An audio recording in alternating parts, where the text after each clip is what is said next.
The Galactic Security Council's emergency session began with the usual pomp and protocol, but the trembling of Ambassador Vexna's luminescent tendrils betrayed the genuine fear permeating the chamber.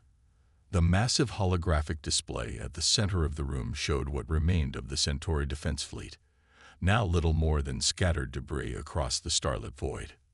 17 vessels, Vexna announced, her voice modulator struggling to maintain composure. 17 of our most advanced warships, reduced to cosmic dust in less than 30 minutes. The ambassador's crystalline skin flickered with pulses of anxious red light. And the creature, it's still out there.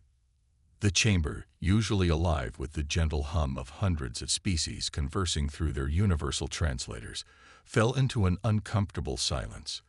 The Phantom Leviathan, as it had come to be known, had appeared 3 standard cycles ago, emerging from the depths of uncharted space.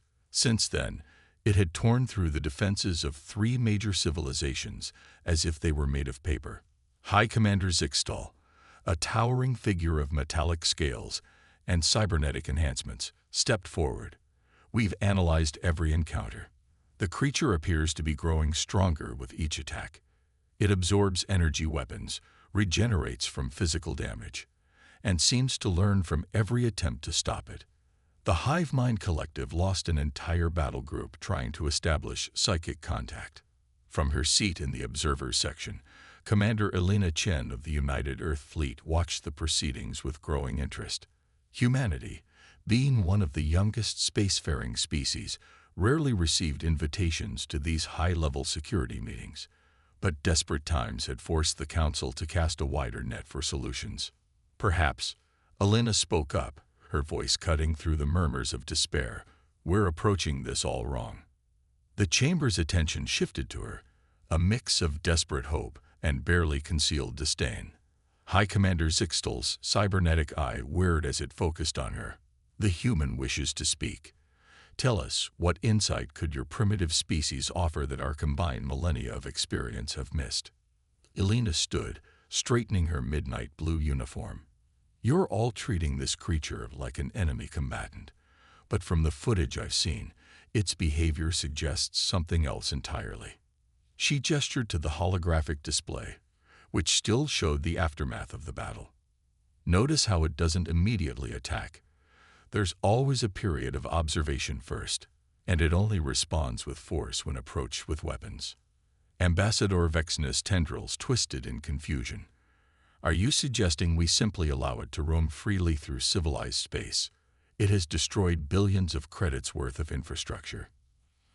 I'm suggesting, Elena continued, pulling up her own data on the display, that we're dealing with something far more complex than a simple predator. Look at these patterns. The display shifted to show the creature's movement through various star systems. It's not random.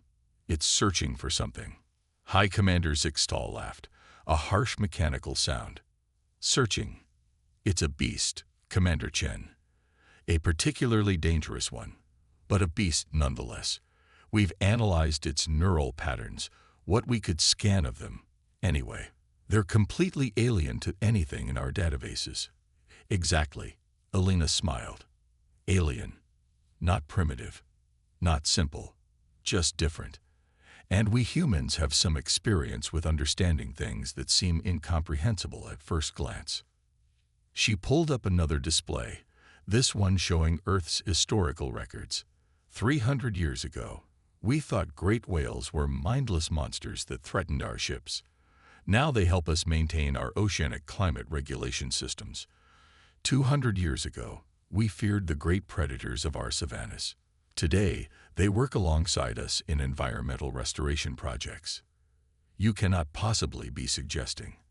Ambassador Vexna's voice trailed off in disbelief. I am. Let me approach it. Not with weapons, not with psychic probes, but with something else. Understanding. The chamber erupted in overlapping voices, some crying out in protest, others in desperate support of any new approach. High Commander Zixtal raised a metallic hand for silence. And what makes you think you can succeed where the combined might of the galaxy's greatest civilizations has failed? Elena's expression turned serious. Because we're not trying to succeed where you failed. We're trying something completely different. Humanity's greatest strength isn't our technology or our military might. It's our ability to see patterns others miss, to find connection where others see only conflict. She gestured to the image of the phantom Leviathan, its massive form shadowed against the stars. Look at it. Really look. Those aren't random attacks. They're responses. The energy absorption. It's trying to communicate. The regeneration. It's adapting to survive. It's not destroying your fleets because it's mindlessly aggressive. It's destroying them because they're threatening it. The silence that followed was different this time. Contemplative rather than fearful. Ambassador Vexna's tendrils had stopped trembling, now swaying in a thoughtful pattern. You have 3 days, High Commander Zixtel finally declared. 3 days to prove your approach has merit. After that, we proceed with the Omega Protocol. Elena nodded, already pulling up more data on her personal device. I'll need a ship, something small, non-threatening, and I'll need access to all the data you've collected on its behavioral patterns. As the council chamber began to empty, Ambassador Vexna approached Elena. Commander Chen, you should know, the Omega Protocol isn't just another military option. It's a weapon of last resort. If it's deployed, it won't just destroy the creature. It will destroy everything within 50 light years of its activation point. Elena's expression didn't waver. Then we better make sure it doesn't come to that, Ambassador, because I don't think any of us understand what we're really dealing with here. Not yet. As she left the chamber, Elena's mind was already racing with possibilities. The Phantom Leviathan wasn't just a mystery to be solved. It was a test of humanity's most fundamental belief, that understanding was possible, even in the face of the utterly alien, and she intended to prove that belief right. She had 3 days to prevent a war between the galaxy's most advanced civilizations and a creature they didn't understand. 3 days to prove that humanity's approach to the unknown, curiosity rather than fear, observation rather than immediate action, could succeed where force had failed. The fate of several civilizations hung in the balance. But more than that, this was humanity's chance to show the galaxy a different way, a better way. Elena smiled as she began preparations for her mission. After all, humanity had spent its entire history learning to understand the incomprehensible. What was one more impossible task? The scout ship Curiosity was barely larger than an ancient Earth shuttle, but to Elena it was perfect. No weapons, minimal shielding, and enough scientific equipment to make any researcher jealous. As she ran through pre-launch checks, she could feel the stares of the alien technicians boring into her back. Your vessel's designation seems inappropriately optimistic, remarked Chief Engineer Ktal, his mechanical limbs clicking nervously as he reviewed the ship's specifications. Are you certain you don't want at least basic defensive capabilities? Elena shook her head, focused on calibrating her sensors. The whole point is to appear non-threatening. Besides, she smiled, patting the console, the best defense is making sure we don't need one. Her small crew consisted of just 2 others. Dr. Marcus Wong, Earth's leading expert in xenobiology, and Lieutenant Aisha Patil, whose unique ability to process complex patterns had made her invaluable in tracking the Phantom Leviathan's movements. I've compiled all known encounters with the entity, Aisha reported, her augmented eyes scanning through streams of data. There's something here, Elena. Something we're all missing. Marcus looked up from his own work, his weathered face creased with concentration. The energy absorption patterns are particularly fascinating. It's not just taking the energy. It's reorganizing it somehow. The launch countdown began, and Elena felt the familiar flutter of excitement in her stomach. This was what humans did best, diving into the unknown with nothing but curiosity and determination as their shields. As they cleared the station's docking area, the vastness of space opened up before them.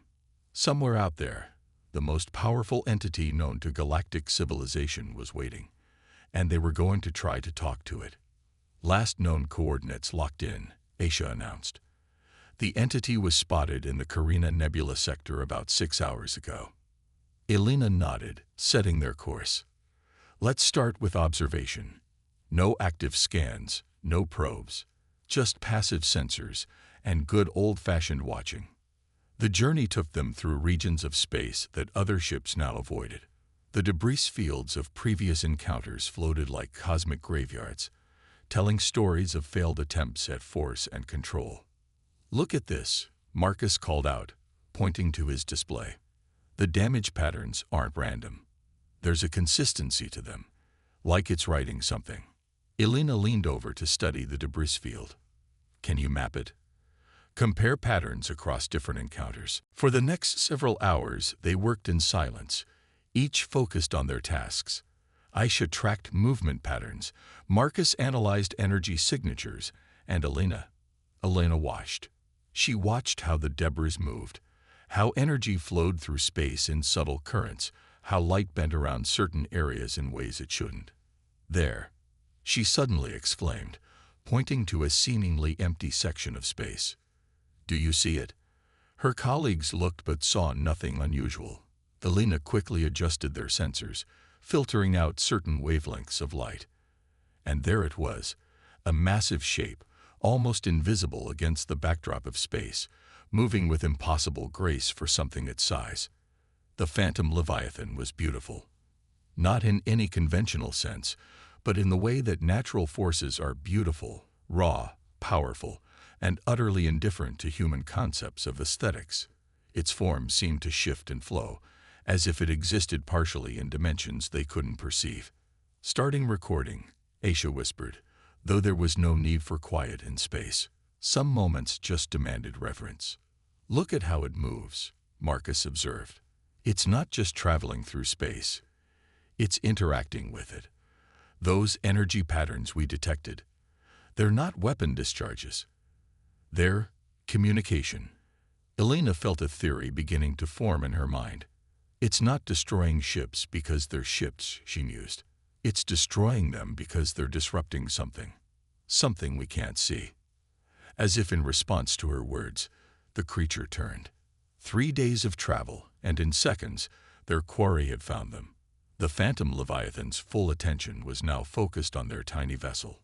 "Hold position," Elena commanded, fighting every instinct that screamed at her to flee. "No sudden movements. No active systems. We're here to observe, not to interfere." The creature approached, its massive form dwarfing their ship. At this distance, they could see patterns of light playing across its surface, complex, ever-changing sequences that seemed almost familiar. "Those patterns," Aisha breathed, her augmented eyes recording everything. "They're not random. They're mathematical sequences. Prime numbers, Fibonacci sequences, wave functions."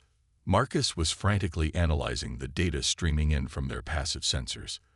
The energy field around it, it's not defensive. It's like a sensory organ. A massive, space-warping sensory organ. Elena felt her heart racing with excitement.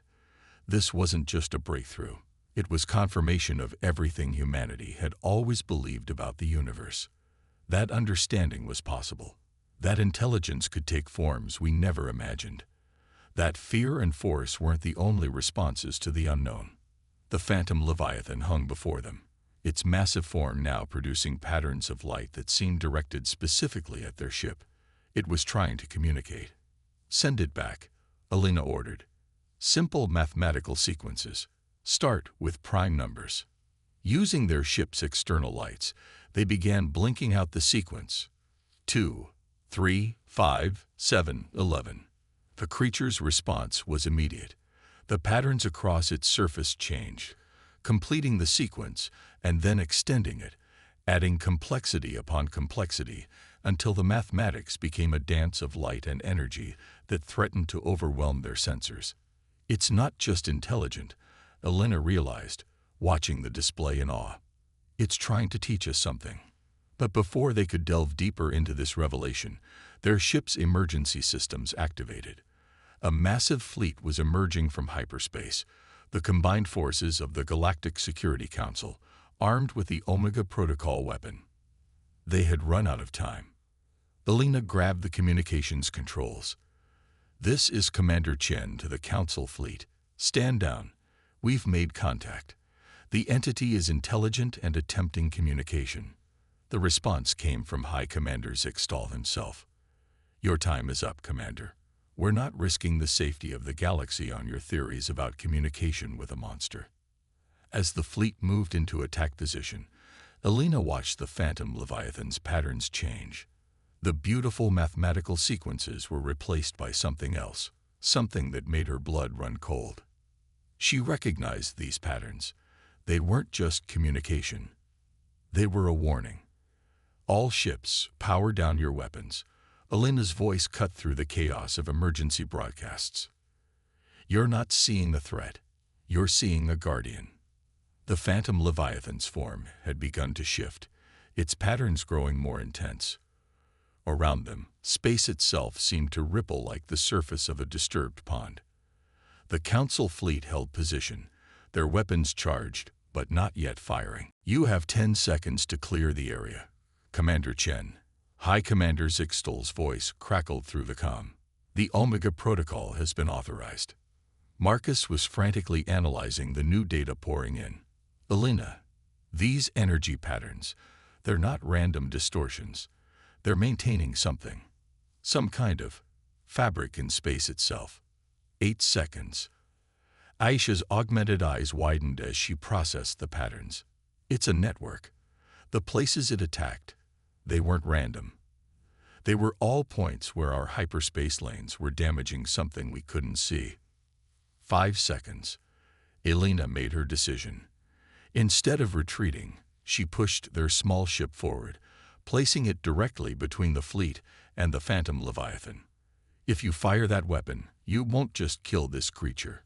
You'll destroy something far more important than any of us realized." The Leviathan's patterns changed again, and suddenly their ship's sensors exploded with new information. It wasn't just communicating, it was showing them something that had been there all along, something their instruments had been too primitive to detect. "By all the stars," Marcus whispered, staring at his readings. "It's a cosmic web, the living network of energy that spans the galaxy. And we've been tearing through it with our hyperspace travel like bulldozers through a rainforest." The image appeared on their main screen, an intricate lattice of energy pathways, more beautiful and complex than anything humanity had ever imagined. Their hyperspace lanes cut through it like ugly scars, disrupting patterns that had taken millions of years to form. "Final warning, Commander." Elena opened a broadcast channel to the entire fleet. "Look at your sensors on frequency Omega 73. Really look. This creature isn't destroying our ships because it's hostile. It's trying to protect something we've been unknowingly destroying." There was a long moment of silence. Then, one by one, signals began appearing on their screens as ships in the fleet adjusted their sensors. She could imagine the shock rippling through each crew as they saw what had been invisible to them for so long. High Commander Zixtal's voice, when it came again, was different, subdued. "Stand down, all weapons. Hold position." The Phantom Leviathan's patterns shifted once more, and Elena felt rather than saw something change in the space around them. Their sensors detected new energy signatures, and suddenly they weren't alone. More creatures, similar to the Leviathan but each unique, emerged from what seemed like the fabric of space itself. They moved through the energy web like fish through a coral reef, maintaining, repairing, protecting. "They're engineers," Elena breathed, understanding finally dawning. "They're maintaining the infrastructure of space itself. The cosmic web must be some kind of natural hyperspace network, and these beings are its caretakers." Marcus was practically dancing with excitement. "This changes everything. Our understanding of space travel, of cosmic evolution, of life itself." The Leviathan they had been following moved closer to their ship, its patterns now forming what they recognized as a complex mathematical proof. Through this universal language, it began to show them how the cosmic web worked, how it could be used for travel without damaging it, how their civilizations could coexist with this ancient network. It wasn't trying to destroy us, Aisha realized. It was trying to teach us, to show us a better way. Elena smiled. That's why it absorbed our energy weapons and adapted to our attacks. It wasn't fighting. It was learning how we communicate, trying to find a way to make us understand. Over the next few hours, ships from across the galaxy arrived to witness this historic moment. The Phantom Leviathan and its kin continued their display, teaching through mathematics and energy patterns, showing them glimpses of a universe far more complex and interconnected than they had ever imagined. Elena sent a private message to Ambassador Vexna, who had arrived with the latest group of ships. Still think humanity's approach to the unknown was primitive. The ambassador's response carried a hint of what might have been humor. Perhaps there is something to be said for looking before shooting. Though I maintain that your species' habit of trying to befriend everything you don't understand is remarkably unsafe. And yet, Elena replied, watching as the Leviathan demonstrated another principle of cosmic web navigation. Here we are, at the dawn of a new age of galactic civilization, all because we chose to observe and understand rather than fear and destroy. The Leviathan's patterns shifted again, and Elena realized it was inviting them to follow, to learn more about the cosmic web and their place within it. As their ship fell into formation with the massive creature, Elena couldn't help but think that this was humanity's true gift to the galaxy, not technology or military might, but the simple, powerful idea that understanding was always possible, if only you were willing to look at things differently. Behind them, the Council fleet began to adapt their engines according to the Leviathan's instructions, preparing for their first journey along the true paths of space. The age of blind hyperspace travel was over. The age of cosmic harmony was about to begin. And it had all started because humanity, the youngest of spacefaring species, had remembered its oldest lesson, that sometimes the best way to deal with monsters is to realize they were never monsters at all. The next 3 months transformed galactic civilization more profoundly than the previous 1,000 years of development. The Curiosity, along with a small fleet of research vessels, followed the Leviathans through the cosmic web, learning secrets that reshaped their understanding of the universe. Elena stood at her ship's observation deck, watching as a group of Leviathans demonstrated the intricate process of web maintenance. Their massive forms wove through space like celestial dancers, their patterns creating ripples in reality itself. The latest data from the Centauri sector just came in, Aisha reported, her augmented eyes processing multiple streams of information. Ships using the new web-compatible drives are reporting 300% faster travel times with 90% less energy consumption. Marcus looked up from his own work, his face glowing with excitement. And that's just the beginning. The Leviathans are showing us how the web can be used for so much more than just travel. It's a communication network, an energy grid, possibly even a form of cosmic consciousness. But not everyone embraced the change with such enthusiasm. A movement called the Independence Front had formed, led by species who viewed the Leviathan's influence as a threat to galactic autonomy. Another protest in the Orion sector, Lieutenant Paddle reported grimly. They're claiming we're becoming too dependent on the space monsters, as they call them, that we're giving up our technological independence.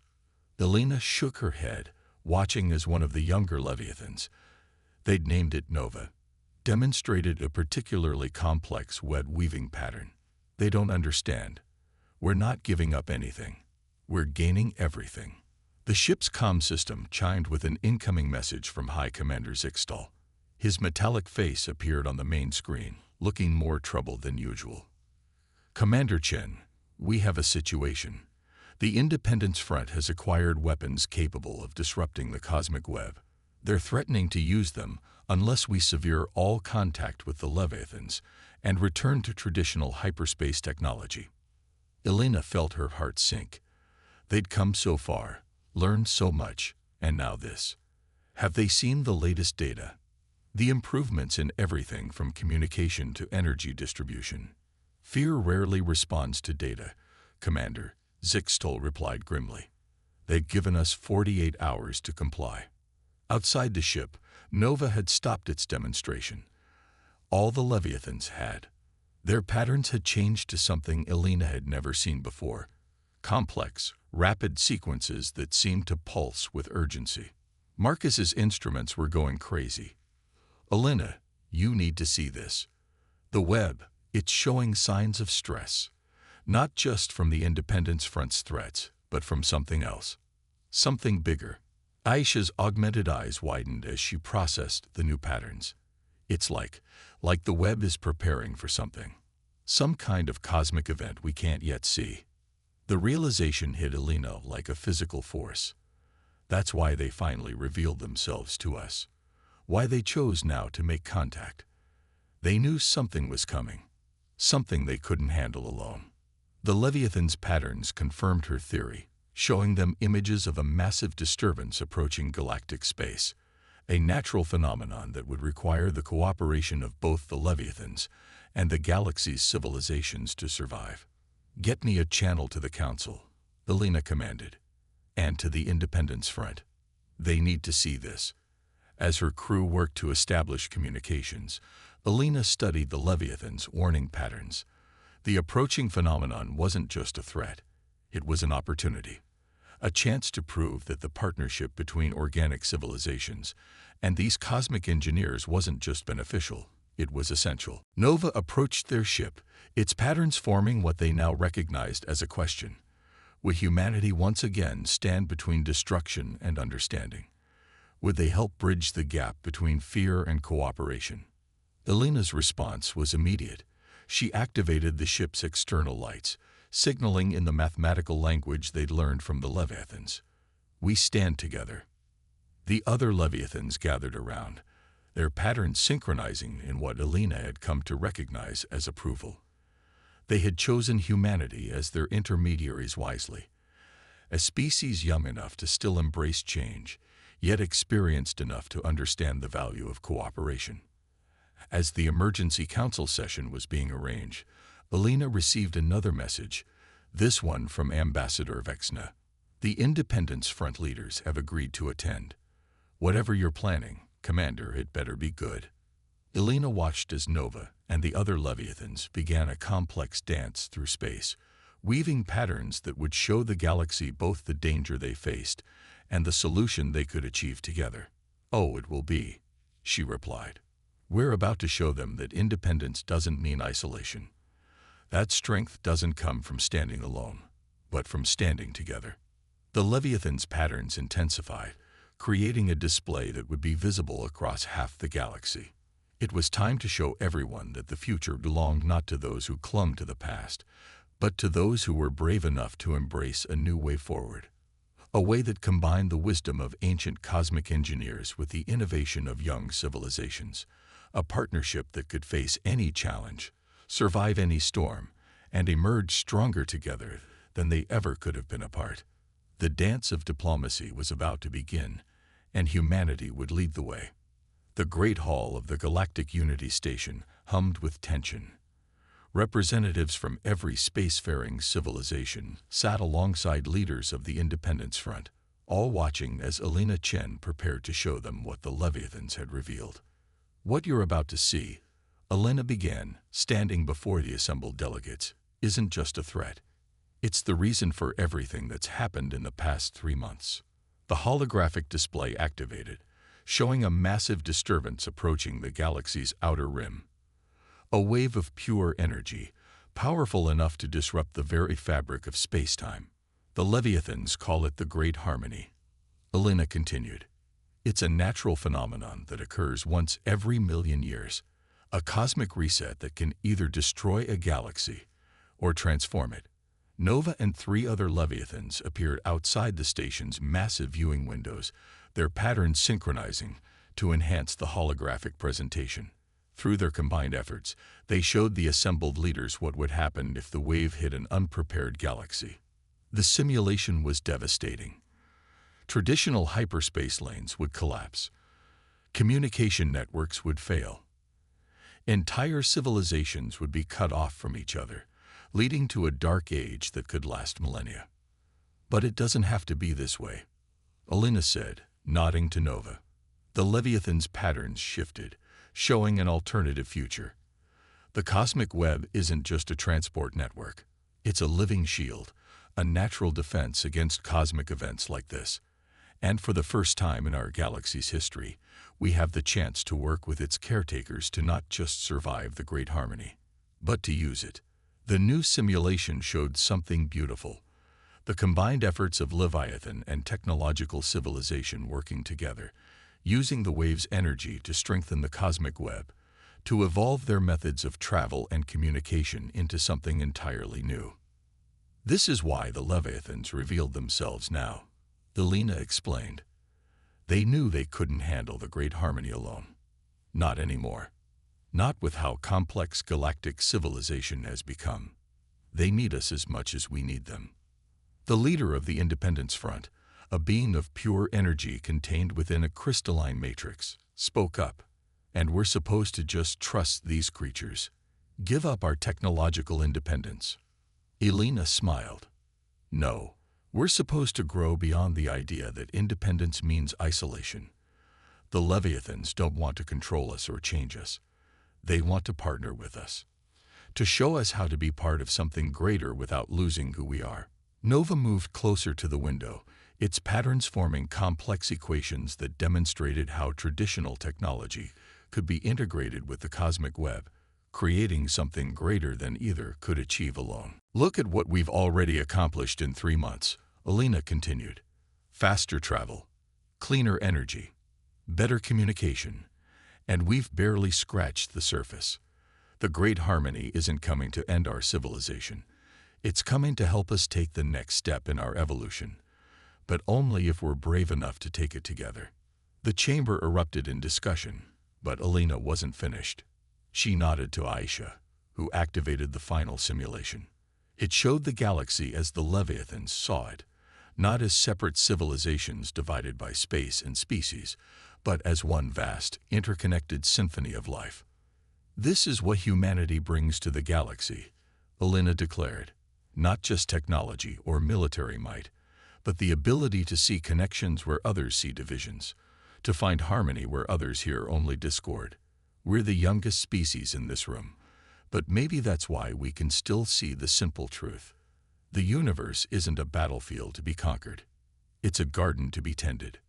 Nova's patterns shifted one final time, showing the approaching wave not as a threat, but as an opportunity, a chance for the galaxy to transcend its old divisions and become something new, something greater. One by one, the delegates began to signal their agreement. Even the Independence Front leaders, seeing the full scope of what was possible, began to lower their objections. The vote, when it came, was unanimous. The galaxy would face the Great Harmony together. As the gathered species began discussing implementation plans, Alina felt a gentle ripple in the space around her. Nova was communicating directly with her, its patterns forming words she alone could see. You understood. When no others would listen, when fear clouded their vision, humanity understood. This is why we chose you. Not because you were strongest or wisest or most advanced, but because you never lost the ability to look at the unknown and see not danger, but possibility. Alina smiled, watching as representatives from 100 species began working together, planning how to integrate their technology with the cosmic web. The Leviathans moved through space around the station, their patterns now a celebration of what was to come. The Great Harmony was approaching, but they would meet it not with fear, but with hope. Not as separate species fighting for survival, but as one galaxy reaching for transcendence. And it had all begun because humanity, the youngest children of the stars, had remembered the most important lesson of all. The universe's greatest mysteries aren't meant to be conquered or controlled. They're meant to be understood, appreciated, and joined in their eternal dance. As the plans for galaxy-wide cooperation took shape, Alina knew that this wasn't just a victory for humanity or for the Leviathans. It was a victory for life itself, proof that no matter how vast the darkness of space, understanding, and cooperation would always light the way forward. The symphony of species had begun, and its music would echo through the cosmos forever.